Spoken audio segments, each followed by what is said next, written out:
Maurice Nicol's Psychological Commentary, Volume 5, Amwell, July 18th, 1953. The shadow in one's being. If you cannot see yourself, the tricks, maneuvers, and deceptions that another uses, you may find yourself continually at a disadvantage, being too easily taken in. You can only see through another person by seeing through yourself. In saying this, to introduce the subject of this paper, I have to emphasize again two work ideas, namely that our being attracts our life and that we do not know ourselves. This lack of self-knowledge is the rule in human existence and contributes volumes to man's useless suffering. For the human energy expended in useless suffering, when seen in vision, is incredible and terrible. However, though useless to humanity, the energy is used elsewhere in this economical and totally unsentimental universe, where nothing is wasted. Have you, by the way, begun to notice how much energy you actually waste in useless suffering? Perhaps you spent this morning being miserable or sulking or pitying yourself. Well, that is useless suffering. We have to sacrifice our suffering. We are often told so. But do we sacrifice it? Of course not.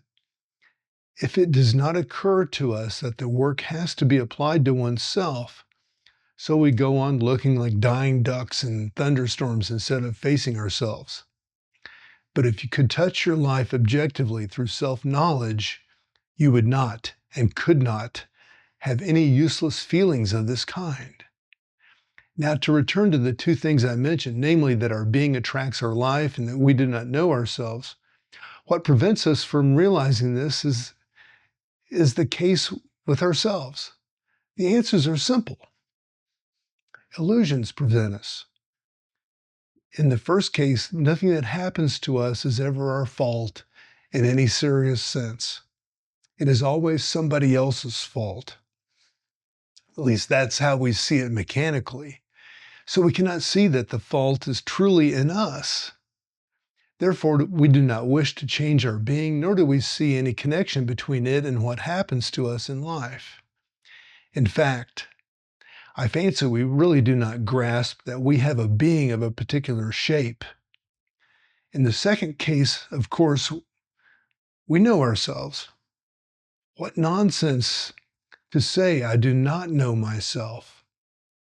Who should know myself better than myself? This again is sheer illusion. Now it is such illusions that humanity is kept asleep, and the pain factory of life on this planet is kept going at full blast.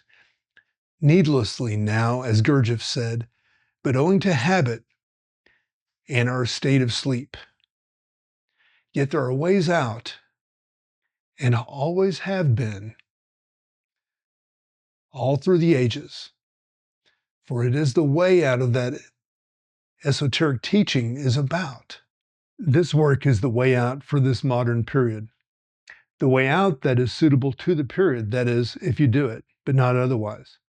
But few wish to find a way out because they cannot or will not see that to get out, they have to start and work hard to change in themselves just what the work tells them to change. They will not face themselves. They will not observe themselves and find in themselves what the work points to. They have their own ideas of themselves. Moreover, the immense powerful network of simple, cunning illusions about themselves prevents them from knowing themselves. To this must be added the nebulous illusion that things are bound to get better in time, the illusions of tomorrow or of manana, which Gurdjieff said we must contend with. One does not see that since one's being attracts one's life, things will not get better unless one's being changes. I ask you again, have you noticed in yourself what the work tells you to change? No. Well, some eyes will have to go.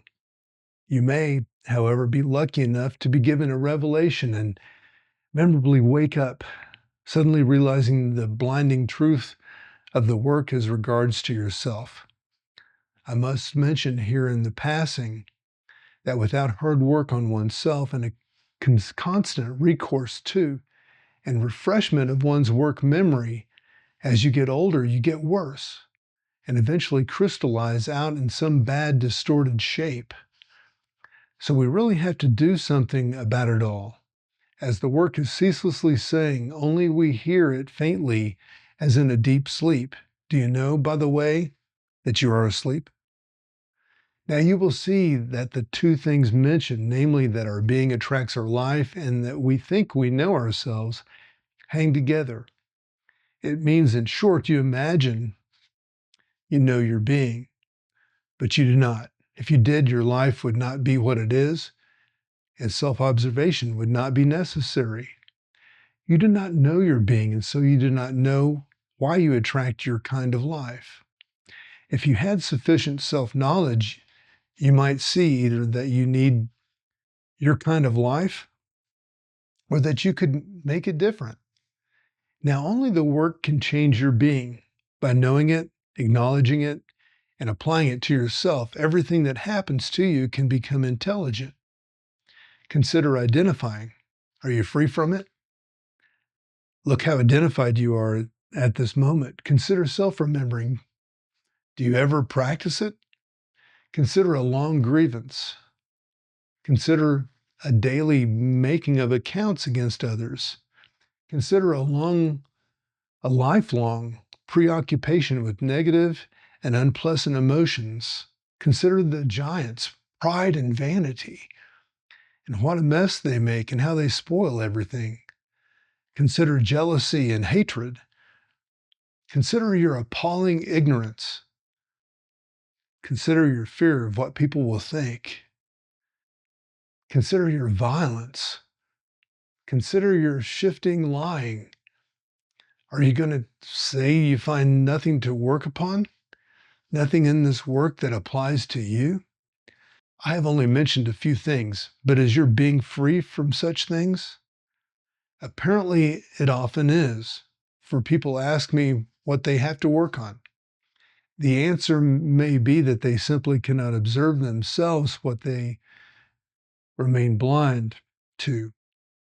They usually are very sensual thinkers who make reality a question of the senses. They have no internal attention. All the same, even if you're a very sensual thinker, even a little consciously directed internal attention to what is going on in you may surprise you and show you how little you know about your being, and thus begin to change your idea of yourself. For it is not crystal clear that your idea of yourself must change before you can change. Eventually, you must sooner or later see through yourself. This invented person you keep going at such a cost, this you that is not you, this is indeed self-knowledge in proportion as you do.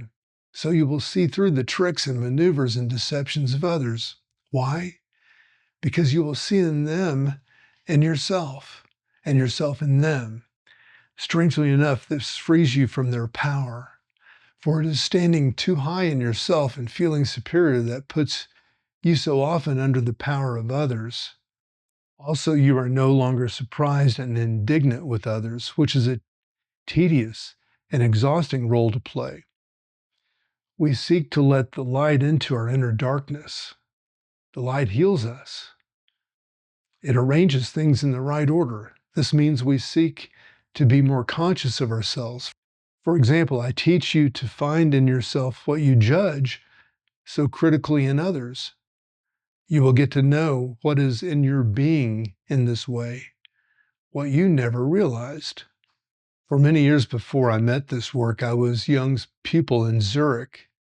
One of the useful things he taught was that we all cast a psychological shadow and that the beginning of the way to internal evolution lay in making the shadow gradually conscious.